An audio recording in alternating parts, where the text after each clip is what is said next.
you hear it before you feel it. A sharp bang, like a gunshot, from somewhere beneath you. Your car is suddenly pulling hard to one side. You are doing 100 kilometers per hour and you have approximately 3 seconds to do the exact right thing, or the exact wrong thing is about to kill you. Your first instinct, the one almost every untrained driver follows, is to slam the brakes. Hard. Immediately.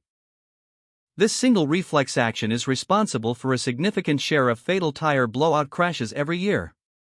And it feels completely correct in the moment. That is what makes it so dangerous. A tire blowout is a sudden, catastrophic loss of air pressure usually caused by overheating, an existing puncture, or structural failure of the tire's internal belts. The tire does not simply go flat. It can shred in milliseconds, fundamentally changing the geometry of contact between your car and the road. And the driver's reaction in the first few seconds is the single largest determining factor in whether that crash becomes catastrophic or simply inconvenient. Your car has 4 contact patches, 4 small areas of rubber, each roughly the size of your hand, that are the only connection between a 2-ton vehicle and the road surface. When one tire blows, that contact patch changes instantly. The remaining grip becomes wildly asymmetric. Your car will pull toward the side of the blown tire, because that corner now has dramatically less rolling resistance and traction control. If you slam the brakes during this asymmetric traction event, you are applying a sudden weight transfer to the front of the vehicle on top of an already unstable, unevenly gripping chassis. This is precisely the condition that triggers what automotive safety researchers call a yaw event. Your vehicle begins to rotate around its vertical axis faster than your remaining tires can correct for. In plain terms, hard braking during a blowout is the single most common trigger for a vehicle to spin out or roll over. Rollover crash data from the Insurance Institute for Highway Safety confirms this pattern repeatedly. Tire blowout fatalities are disproportionately linked not to the blowout itself, but to the panic braking and oversteering correction that follows it. So what does the science say you actually do in those 3 seconds? First, do not brake. Your foot comes off the accelerator smoothly, not suddenly. This is the opposite of instinct, and it is the single most important action you will take in this entire scenario. Releasing the accelerator allows the car to decelerate gradually through natural engine and rolling resistance. You are not trying to stop. You are trying to maintain control while the car slows on its own terms. Second, grip the steering wheel firmly with both hands and steer straight.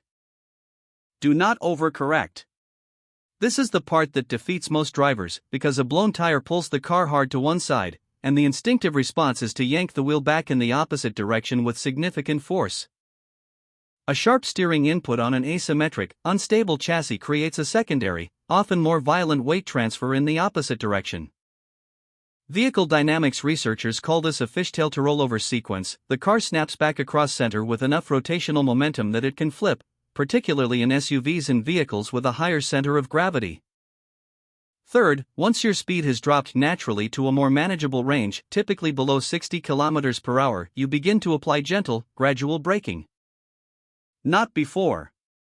The Insurance Institute for Highway Safety's vehicle stability testing has demonstrated that braking initiated after speed reduction dramatically reduces the likelihood of loss of control compared to braking during the initial blowout event. Fourth, signal and move toward the shoulder only once you have full directional control. Scan your mirrors for traffic before any lane change. A blowout does not give you the luxury of forgetting basic situational awareness. Other drivers around you will not know what is happening, and sudden erratic movement creates secondary collision risk. Now, here is something most drivers never learn, and it directly determines whether this scenario is even survivable in the way we have described. Which tire fails matters enormously. A rear tire blowout tends to produce a more gradual, controllable pulling sensation because the front tires retain full steering authority. The rear of the vehicle experiences what engineers describe as a fishtail tendency rather than a direct steering pull. A front tire blowout is significantly more dangerous because the front tires are responsible for both steering input and a disproportionate share of braking force. A front blowout creates immediate, severe steering pull, and because you are actively trying to steer with a wheel that has lost its tire's structural integrity, the correction required is more forceful and more prone to overcorrection. Documented extensively in NHTSA crash reconstruction reports. This is why the correction scales in urgency, but the foundational rule remains identical in both cases: ease off the accelerator, do not brake hard, and make small corrective steering inputs. In a National Transportation Safety Board investigation into a 2017 highway tire failure incident, dashcam and event data recorder analysis showed the driver's foot remained on the accelerator for nearly a full second after the blowout, a startle-freeze response, before transitioning directly to hard braking. The vehicle yawed sharply, crossed 2 lanes, and rolled. Post-incident analysis concluded that controlled deceleration without braking would have kept the vehicle in its lane with a high probability of safe recovery. This pattern mirrors what human factors psychology calls the startle reflex sequence. Under sudden, unexpected sensory shock, your body defaults to gross motor responses. Slamming, yanking, gripping hard rather than the fine motor control that defensive driving actually requires. This is not a character flaw. It is a predictable neurological pattern. Which is exactly why preloaded knowledge matters more than willpower in this scenario. The vast majority of tire blowouts are preventable. Tire pressure monitoring systems, mandatory in most new vehicles since the mid-2000s, exist specifically because chronically underinflated tires overheat under sustained highway speed, weakening the internal belt structure until catastrophic failure occurs, often with little to no warning beyond a dashboard alert most drivers ignore. Checking tire pressure monthly, replacing tires showing sidewall cracking or tread wear below the legal minimum, and respecting manufacturer load ratings are not bureaucratic suggestions. They are the actual statistical intervention point where most blowout scenarios are eliminated before they ever happen. Sudden, high-stakes failure, whether it is a tire at highway speed or a crisis in any high-pressure environment, triggers the same neurological startle sequence, an instinct toward maximum, immediate, forceful correction. But in vehicle dynamics, as in most acute crises, the forceful immediate correction is frequently what converts a manageable problem into a catastrophic one. The trained response has to be installed beforehand. You hear it before you feel it.